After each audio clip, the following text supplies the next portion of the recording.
Get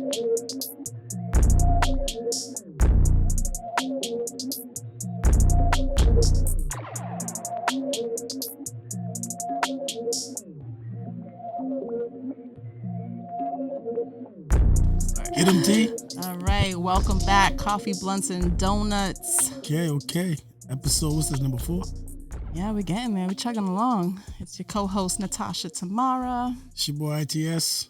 We're here for some rich, well-rounded discussions from a higher perspective as I spill weed all over the table. I thought you were going to say an elevated point of view. Elevated point of view, higher perspective, just way up. It's the higher level. That's what we on this podcast. So what is the deal? Episode 4. Look at us. Crazy, right? I know, it was all a dream. As Biggie would say, it was all a dream. I was going to, see, and I'm thinking Martin Luther King. She just gave me a brown bag. Keep the brown bag with the drink in the cup. That's crazy. Yeah, so today we're going to be talking reality TV. The beginning stages of reality TV. Yes, the good, the bad, the ugly, that ratchet TV that you just can't look away from. It wasn't ratchet back then, though. Nah, it wasn't ratchet. It got there. Today's climate, it brought it there. Shit, right? That leads us into our guest today, too. We have a special guest here today. Special guest, OG of reality TV. Like, she's on one of those shows that is the reason why you get to Keeping Up with the Kardashians. Basketball Wives. Love and Hip Hop. All them shows, they paved the way. Part of the original, like, why they know the drama sells. Like, you got to have like a little bit of action. Yeah. It got to be popping. Yeah. Like, she had the smack heard around the world back in 1999. God. Are we aging them? You can age me. What? Age me, She's please. aging like fine. Hold on. We're not there yet. We didn't even tell them who you are yet. We getting there. Hold up. Y'all remember MTV Road Rules? This is the guest we have today. They're celebrating 25 years of being on their season. She was on season 7, again, back in 1999. Latin America, Road Rules, Latin America. She lasted a few episodes and had to depart a little early. Why is that? We'll get into that. Famous Songs was made by her departure. Yeah, we'll get into all this. So definitely give a special shout out. Welcome to our guest, Gladys Sanabria from Road Rules. Hello. Thank you so much for having me here. Thanks for super being on the excited. Podcast. Thank you. I'm excited. I'm super excited. I'm like, oh my gosh, it is 25 years and so much has taken place. Crazy. For sure. Everything that's happening now, like you just said, I didn't look at myself as one of the grandparents but reality TV. Of reality, right. But real talk, Bunham and Murray, did their thing. And most of the reality TV you see today comes from that group. So I'm just, I always knew I was going to be a part of something, but I didn't know it was going to be that big. You definitely left your mark. That's for sure. This is the beginning stages of it, too. Also, you said season what? Season 7, way back in 1999. Yeah. And I did other shows with them. Like I did Battle of the Sexes too. I came back for hosting for them as well. It was a big thing. It was a big thing for everybody. Like it was, for me, it was huge. I didn't know it was going to go down that way. And at that time, no, it was not, scripted or anything like that. It was real people coming together. Very raw.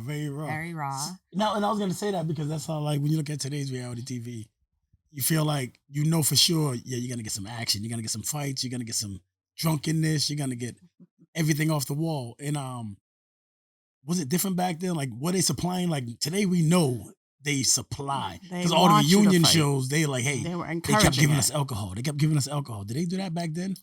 But you guys were also driving though, correctly? Well, yeah. So our show, Road Rules was about 7 people coming together and traveling through whatever country they picked. And for us was Mexico. So we had like a lot of rules that we had to follow behind the scene, but Right. that was the atmosphere that's casting. Like, if we get down to it, like, Right. the casting, what's going to be like, what's going to bring the most ratings. And, I didn't know it at that time that it was going to be about wanting to have like that type of drama more than just the real drama from people coming together that don't know one another, different cultures to Right. atmospheres, tax brackets, all of that stuff. You can get just natural drama, not drama. Racism, like people that grew up like just never been around Yeah. different ethnic groups. Yeah, but you know what? Like, that was never my thing because born and raised in Cambridge, Massachusetts, the Right. world Shout out. comes to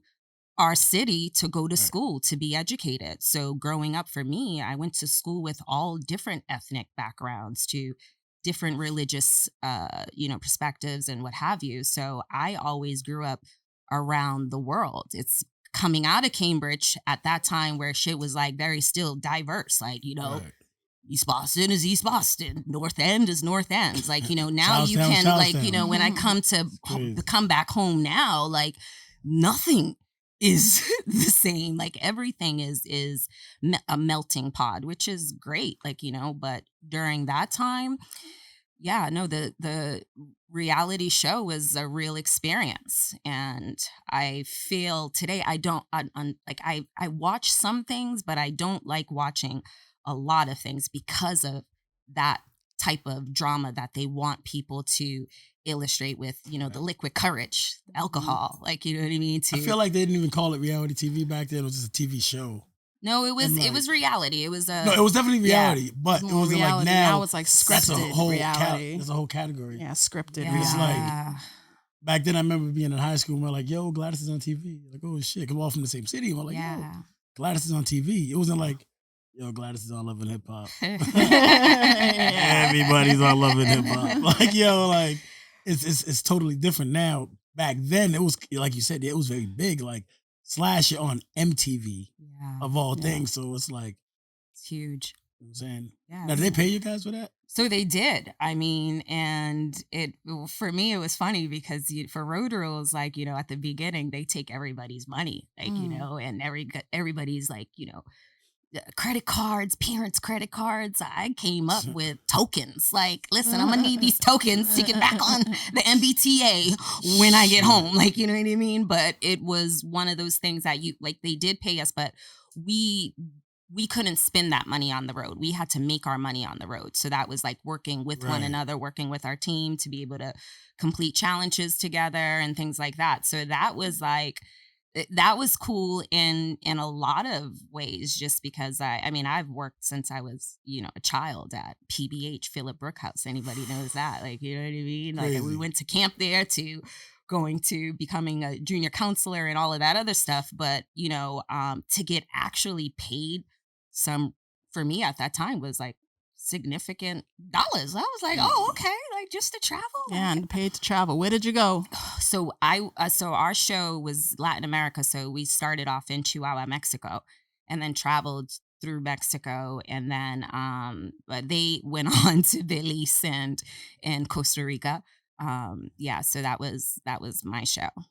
So yeah. They went on. So what took place to lead you not to go on any further? Because I think that you were probably the first one to probably get kicked off a reality. No, show or I something was. for fighting. Hold on, I'm wait, pretty time out. sure. I didn't realize that. See, T's been doing the research real quick because Yeah, no, I was. Damn. And truth be told, like I really so I got kicked off because Hold on. Explain what happened. Okay, so And then we're gonna play a clip. Okay, Go so ahead. I got into a physical altercation with one of my teammates, which Abe, and Abe and I, from the very beginning, like I always looked at Abe because he was the youngest, like, so he had that like, my little brother type of spirit, like, and I only grew up with boys, so it's all good for me to throw like, you know, in that type of way. It was a WWF, you know, all that type of stuff. So anyway, but Abe was really at that time difficult for everybody to deal with, and nobody really wanted to speak to him. And the way that I like spoke to him, like, yo, chill, like, you know, it's not just about you, what have you. But the fight took place. There was a couple of things that happened before the actual fight. And behind the scenes, of course, like, you know, what most people don't realize, a lot of stuff takes place behind the scenes. Yeah, so it doesn't get on camera. They'll grab bits and pieces from other, you know, points throughout the trip and then make kind of, or try to make a storyline, like, you know, and it's bigger now than it was actually then. But we didn't have to have a storyline because, you know, casting, like I said, like, you know, the casting is I was casted at the only Black person on the show, like, you know what I mean? And back then they weren't really multicultural, like, at all. It was always five to six white people and one token Black person, like, you know what I mean? And it's crazy where they always got them from, because it's like, now you're looking at, you know, we get the Black girl from the inner city, but she's also from Cambridge, Massachusetts. In between MIT and Harvard. It's like, so it ain't like we didn't go grab the girl from the Bronx. Too deep. We didn't grab the girl from Mississippi. We grabbed, yo. Yeah, well, but even in that, I mean, the interviewing process behind it, like they ask you a lot of questions. It's not like, oh, you automatically get picked. Like, you know, excuse me, before I even go between Abe and I, before the actual show took place, I had interviewed for Road Rules a year before, and I actually had went through the whole entire, you know, interviewing process, went to the finals. It was like 20 people, and I was a part of that. And when they didn't pick me, like, it was devastating for me. One, because it was devastating for me as well. Let me just cut in real quick. People don't know this is my cousin, my sister, and I remember I was there when she didn't make that part, and I think she was doing my hair. She was braiding my hair, and she found out, and I don't know, all of a sudden the braids just got tighter and tighter on my head. I was like, oh my God, please, you didn't make it. Sorry. But go on. Yes. So I didn't make it at all. And then, you know, it wasn't until like maybe 6 months later that I found out, because I was living with family members at that time and I had moved out of the house, but I didn't know that they were looking for me for 6 months and had no idea. And so one of my cousins called me and she was like, yo, you got to call these people. Like, you know what I mean? These people are looking for you. And I'm like, get the fuck out of here. So when I called them, they immediately was like, no, you don't even have to do the interviewing process, because it's a 3-month interviewing process, right? So they were like, no, you don't even have to do it. We're going to get people that is, because it's all about fitting. Like, you know, fitting the right people together, fitting the people that, you know, may annoy the other person. And so they picked Abe because Abe was about being controversial. Like, he was about, you know, stepping on the line, like, you know what I mean? And pushing the envelope. And for me, I'm like, dude, you can do that all day, but you're not doing that with all of us. Like, you know what I mean? When they had rules, like when we were in Mexico, we had like security, like we called them I don't know, the federales, like, you know what I mean? There was police actually that followed us all around because of the security measures. Mexico must have been crazy in 99. It was. This is before 9/11, so you know the world was totally different. Yeah. Mexico must have been crazy. Well, the thing is what people don't recognize when, you know, and I'm just so grateful, like, for the show, because the show really brought me out of the New England states. Like, you know what I mean? It allowed me to see another country and the beauty of that country and the simplicity of, you know, not having paved roads. Like, like, oh shit, we're on the highway and there's a whole bunch of cows crossing the highway type of a deal. That, like, you know what I mean? Yet we're also in a place that when it comes to breaking rules, like, you don't want to do overseas, like, you know, and Abe was that individual. Like, you know, we had a phone in the car, like, you know, like a whatever, and that was one of the rules. Like, we couldn't be on the phone, but when he got driving, he wanted to be on the phone. And the thing with the rest of my cast, I can say, I always had to I was always the last one getting paired up with Abe, which I didn't mind because Abe and I had this love-hate relationship. Like I loved Abe, but I couldn't stand him because like at times he was just really arrogant. And so the night that the when the fight took place, we were already at a heads-on behind the scenes. Like, I'm not fucking with this dude. When we do things together, I'll do things because that's what we're all here to do. But off camera, what have you, I'm not fucking with him like at all. I don't like, because that's it. Like, you know, like I said, I have brothers.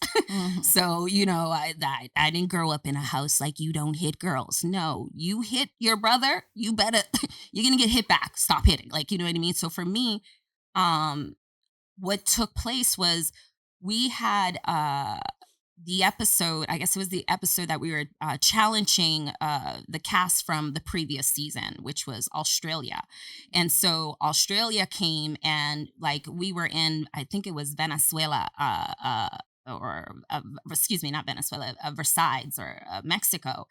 And we did a challenge there and Australia won.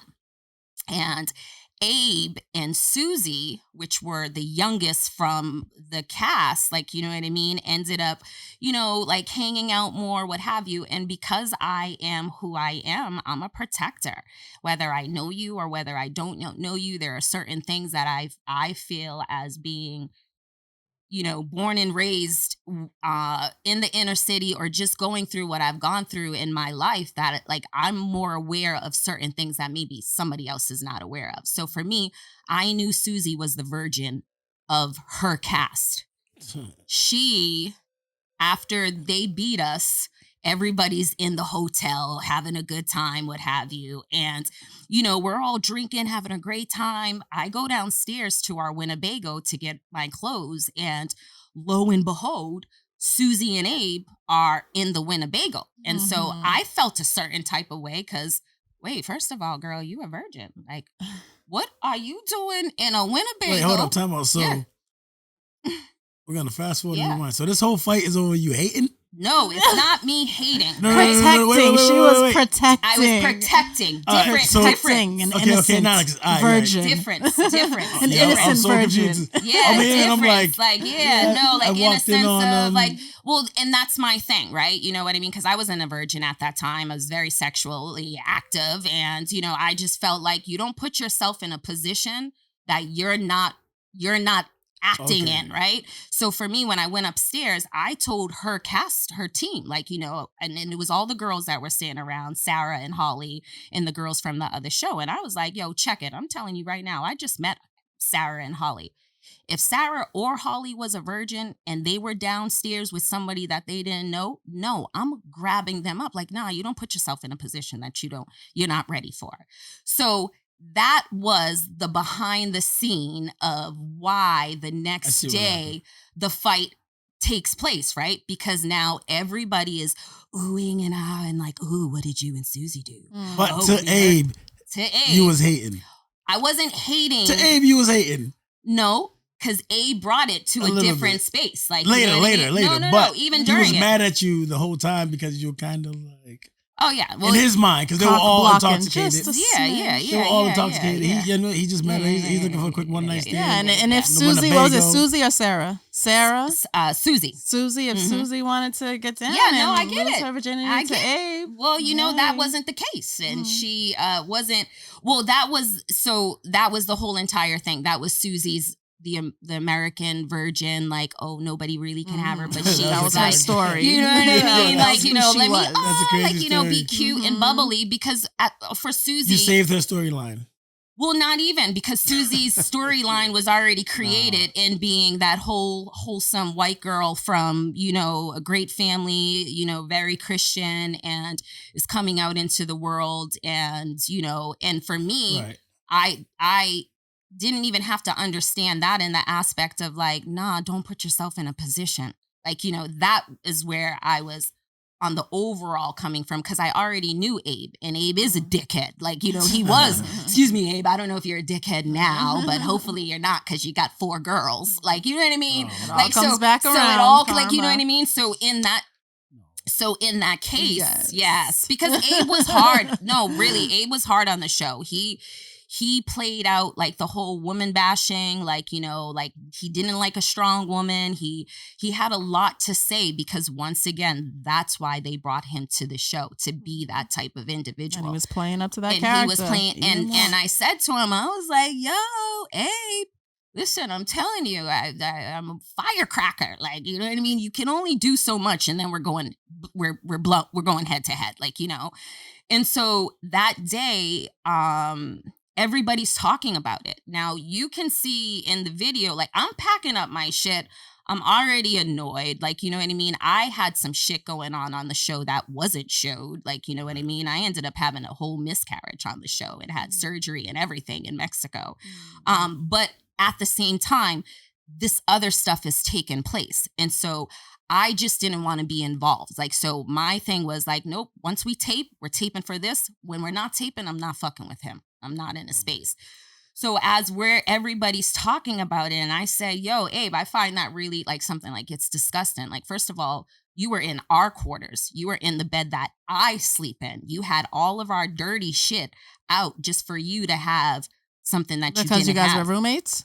Well, because we were on the Winnebago, like, you know what I mean? Okay, so Abe and I always had to like there was the Winnebago kind of expanded and people had their own like sleeping arrangements, but Abe and I always had to sleep together. Like, you know what I mean? There was only one bed that two people had to sleep with, and it was me and Abe. I'm going to interject one more time and say maybe she was hating a little bit.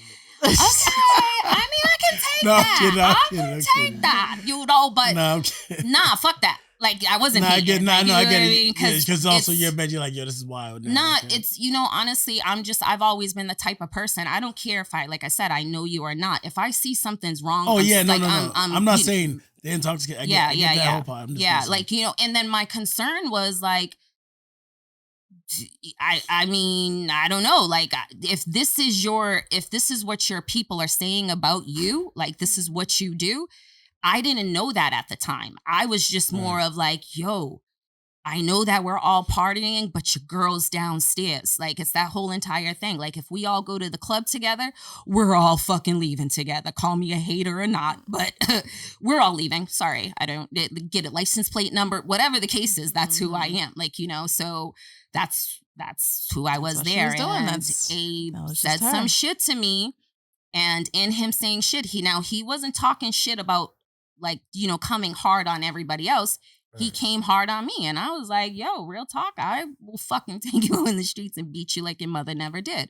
Because that was Abe's anger towards women. Yeah, that was Abe's hate towards women at that time, was because the pain that he had from his mom. So any other, like with a woman, it was always like belittling or like, you know, poking and prodding. And during the time too, there was a little like romantic fling with one of the members in our group, and Abe with another girl. So I was like, this dude is doing the most. But anyway, I don't hate because you go ahead. Clip? Yeah, we're gonna play the clip. Hold on one second. Before you explain this real quick, just how I can pass you my phone. Oh, I just hold it to the mic. Yeah, no. There's no way you guys can see it, so you're going to have to use your imagination. Well, before you play it, right? Go ahead. What people don't understand in the cutting and what you call it, editing, I got pissed off because while I'm packing to leave, Abe is doing his thing, like you know, talking shit, right? But he calls me a psychotic black bitch. And I was like, I'm going to show you a black psychotic bitch. And then that's when that's... Okay. Yep. And so that's what happened. So let's see. Like, oh, I like you and laying in the bed with you. Excuse me, that's no crime. That's why I'm sitting here trying to confront you and saying why I don't like her, and you're getting all... Because you have no right to say anything. Abe. You have absolutely no right to say anything. I do have a right to say something. She has no class. If she's a virgin, then she needs to act like one and not be like, oh, I like you and laying in the bed with you. Excuse me, that's no class. No class, whatever. You can't deal with it. Sorry. You're the one who can't deal with it. You're the one that has to twist around every single freaking statement you say. Abe, I could take you out on the street and beat you like your mother never ever did. See, that's what has to degrade to with you, doesn't it? That's what my mom would say. Because you can't It's deal with so any much emotion. better for me to kick your ass so you can just shut the up. Oh, Hi. feisty. You really scared me, Gladys. Oh no.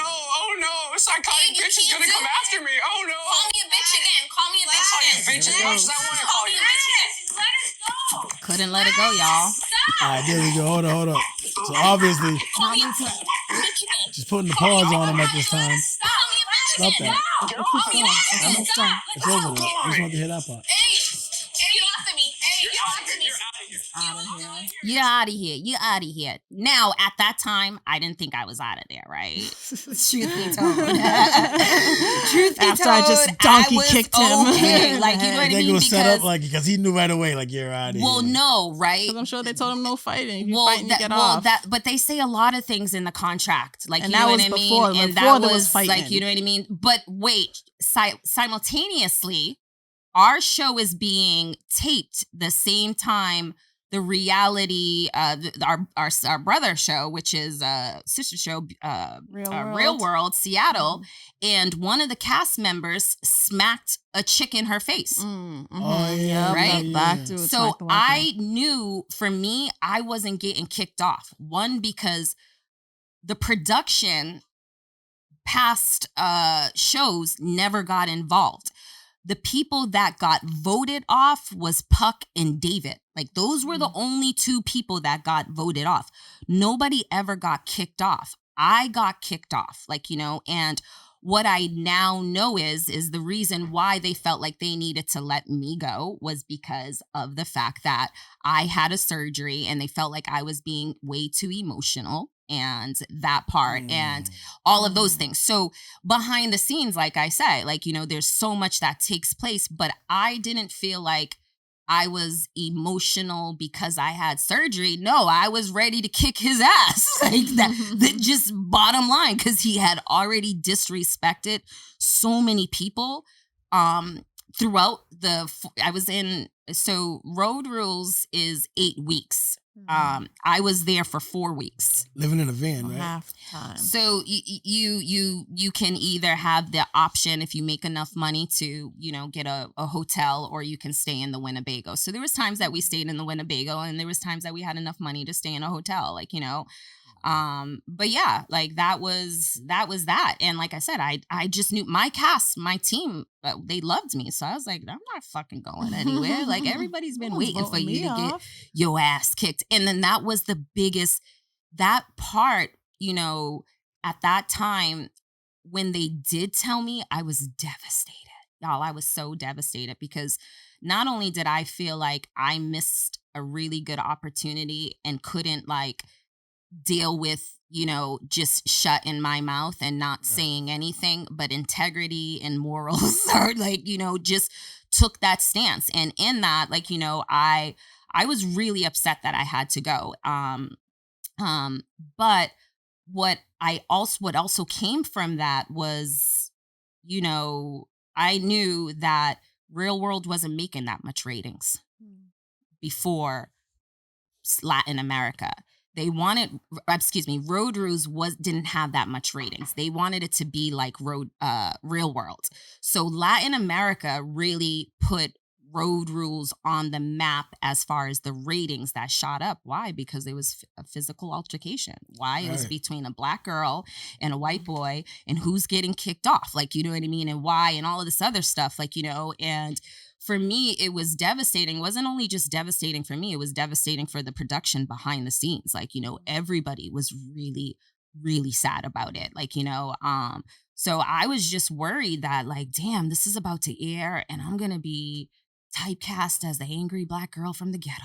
Like, you know, I didn't want to be that, like, you know, because it wasn't that. It was just more of like, nah, you don't get to, you know, be completely outrageous and antagonize and attack people with your words. And, you know, yes, like, I mean, today somebody can call me a fucking bitch and I'll be like, okay, like, you know, today somebody can call me a psychotic you black grow bitch and you mature. like we grow, like, you know, but learn. like in that, like I can accept, like, yeah, I may be a fucking bitch to you and I'm all good with that. Like, you know what I mean? I'll be that, like, you know, but then it was a time that being called a bitch was really disrespectful. I don't even like when I hear women call each other like bitch, like this, and I'm like, yikes, like, you know what I mean? Like that slap is immortalized. Like there's rap songs about it. Yeah. Yeah.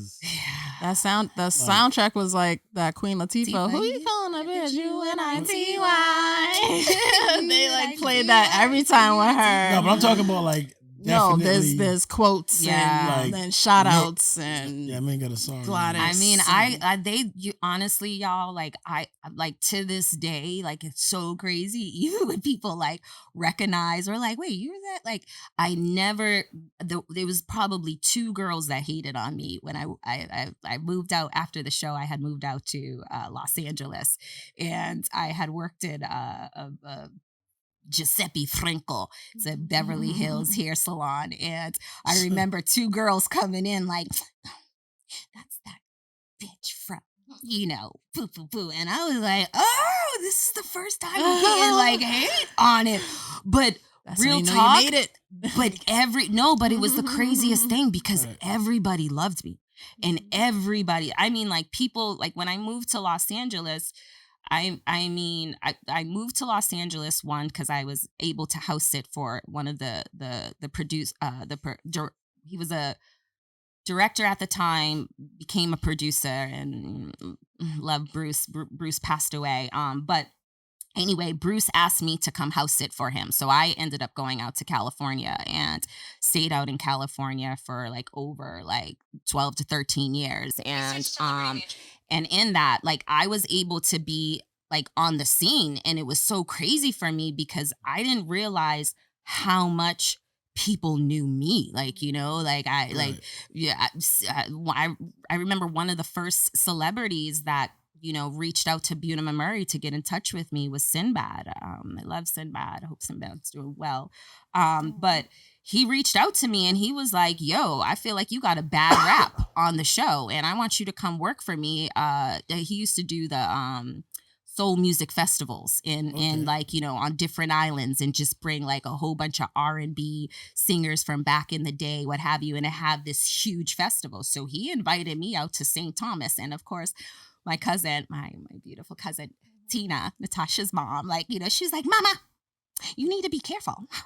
What is he calling you out there for? And I'm like, I don't know. Like, you make sure he does not want to be your girl. You don't need a boyfriend that older. And I was like, no, he sounds like real. Uncle Sinbad. Yeah, like, you know what I mean? But Sinbad was real, like, you know what I mean? And his kids loved me, and his kids wanted me, like their dad to do something special for me, like, you know, which was like love and peace. But when I got to the fucking St. Thomas, like there was over like 6,000 people there, like, you know, big names too. Back then it was like Halle Berry, Tyson Beckford to El DeBarge and all of these, like Shaka Khan. Like it was so insane that, you know, I remember going backstage and El DeBarge, like, oh, El DeBarge for me growing up, what are you talking about? Like, you know, I'm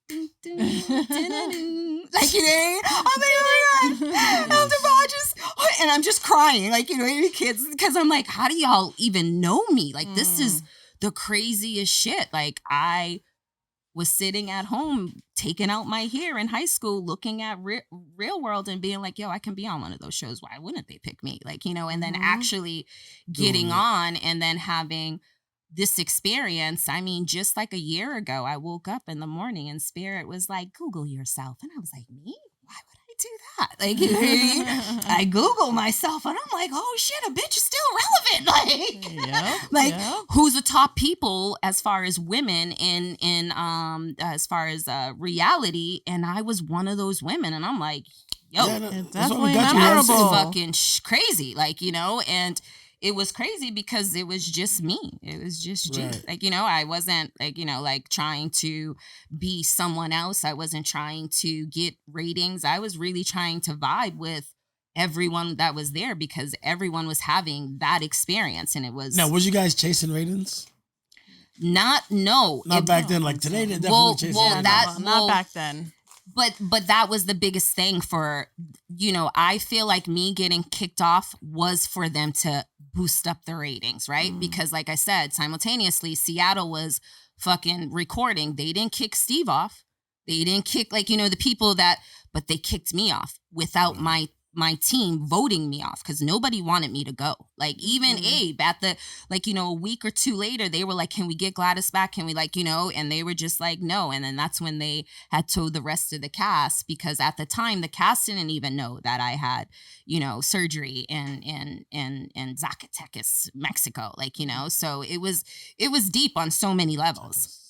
So that's why I think even in today's reality, there's so much that goes on behind the scenes, and then it's really dangerous now because of the fact that everybody is craving the wrong type of drama, the wrong type of attention, you know what I mean, and what you're seeking, and for me, it wasn't about me seeking the wrong type of attention or being on the show. The show for me was because I didn't go to college.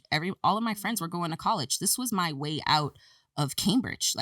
How do I get out of Cambridge and not bust my ass like everybody that I know, you have to work, what have you, but how do you leave if you're not in school? So Road Rules was my school, and that opened up the door for me to be able to live in other places, travel, see things the people that we watched growing up on television. I was now in their houses watching their children, you know what I mean? Nannying to all types of stuff. So when I see celebrities or I see, what's on television, for me, it's not what it looks like. It's what it feels like. You can have all the greatest shit in the world, but be a miserable motherfucker. You know what I mean? You can. You see that every day. Oh yeah. But but the culture today is life. It's but that's that. What do you think social media takes a part? So I believe social media takes a big part. Oh, definitely. Well, yeah, because it's easier for people to and this whole reality. Well, behind the scenes, it's easy for people to talk shit and not you know what I mean? That you couldn't talk shit in somebody's face back in the day. Today is you can talk shit, but it's all behind the screen, or it's all about for something else. And for me, that's never a good thing because or you can use a filter. Oh yeah. Yeah. Do you keep in contact with any of the cast members? I mean, or anybody from MTV? Well, this is the thing with me, cousin. You already know. If you know me, you know me. It doesn't matter if I don't speak to you for years. If we pick up the phone and we speak today, it's all fucking love. And I love my people from Real World and Road Rules. The people that I've met. I love the people that helped pave the way for me behind the scenes. There was the Boom people, Ryan, to Bruce, those people really gave me yo, we want you to experience other parts of the world outside of what you know. And I'll be forever grateful. I never regret getting kicked off the show.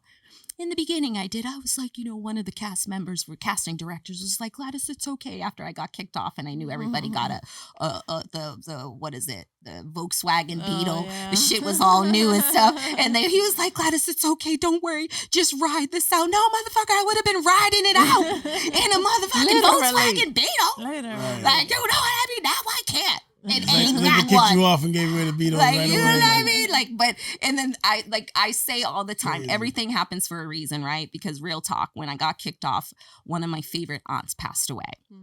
And I wouldn't have been able to be at her funeral if I was still on the show. You know what I mean? So when things happen in your life, you can either take it in a way that it stays with you, and then then you, however you behave, it's because, this happened. But no, I really feel like everything that happened to me or has happened to me is in my greatest benefit, whether it's good or bad, because it's learning, If you could go back to that day and do it all over again. I'd do the same thing. I knew that was going to be the Look answer. at the face. I knew that was going to be the answer. It would go on again. Pat, Pete, Gladys. So, yeah. Nori, Yeah. And speaking of, we're going to play that little clip. Okay, sorry. Because she got a shout out from Noriega in his song when she first came out, the Oh No song. Let me get back to the clip. Hold on. Tosh playing everything through her phone today for some odd reason. I'm sorry. Didn't Justin just tell me I could do that? Yeah, go ahead. Thank you. Stay fucking with Gladys. You're the whole Gladys. The bitch's ass is the fattest.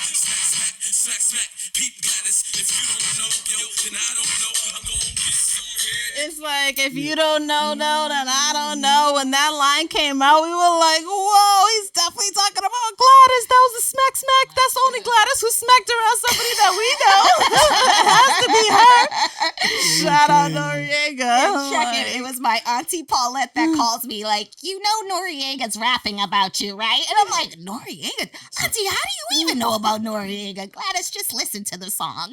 I was like, whoa, you said her name. So yeah, definitely dope, memorable. You definitely go down in reality TV history. You've definitely left your mark.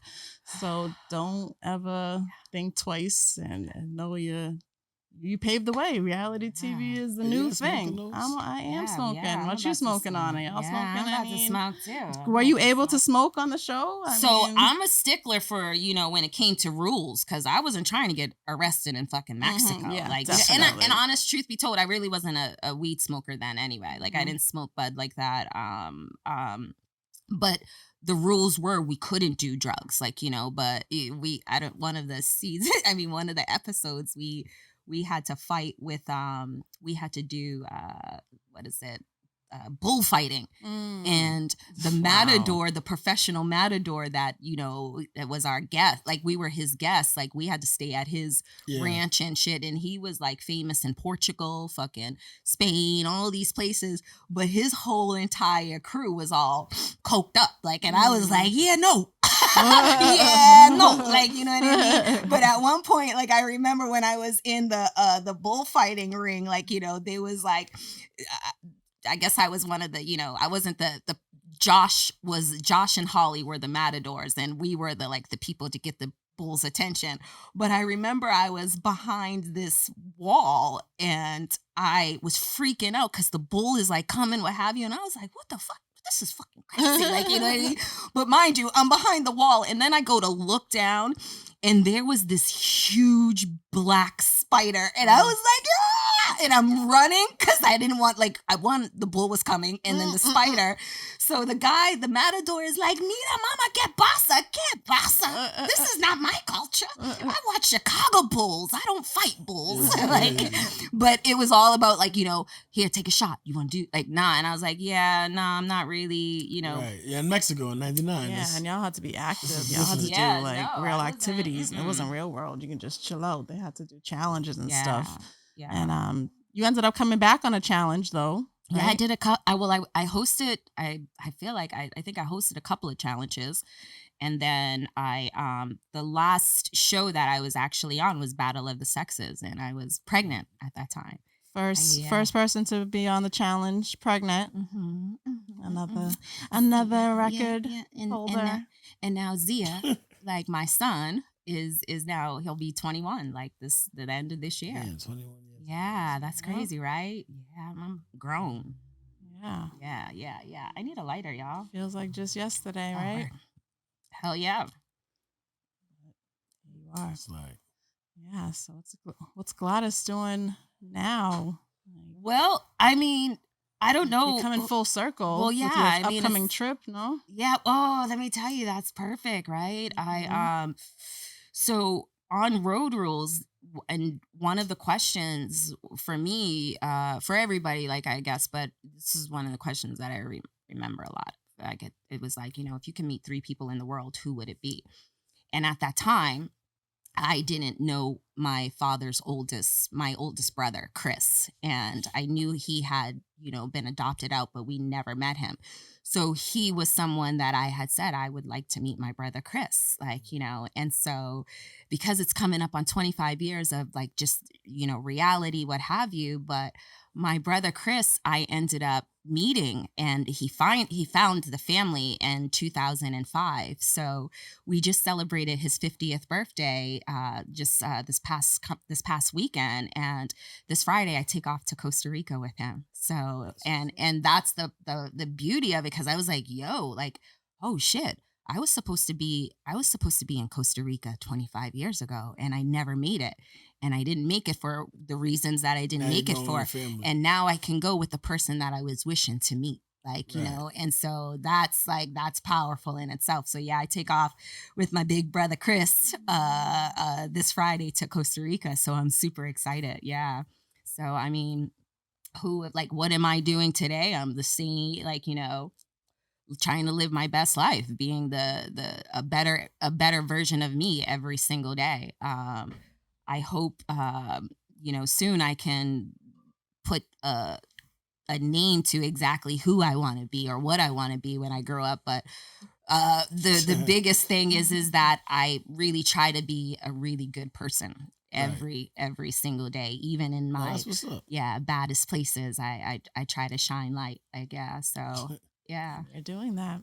Yeah. We appreciate you for coming, for sure. Well, catching up with us. Yeah. You know, I'm super excited to even be here. Like, I'm like, oh, this is big stuff. Yeah, big stuff. You sound great. Yeah, thank you. So that's that. You know what I mean? Yeah, thanks for tuning in. Another great episode. We gotta end it. You gotta let me know how you're feeling today. I know you're smoking on that blunt, but coffee, blunts, or donuts? Blunts all the time. Like blunts. Another one for the blunts. Yes. Put it in the books. All right. Yes. Like, share, subscribe.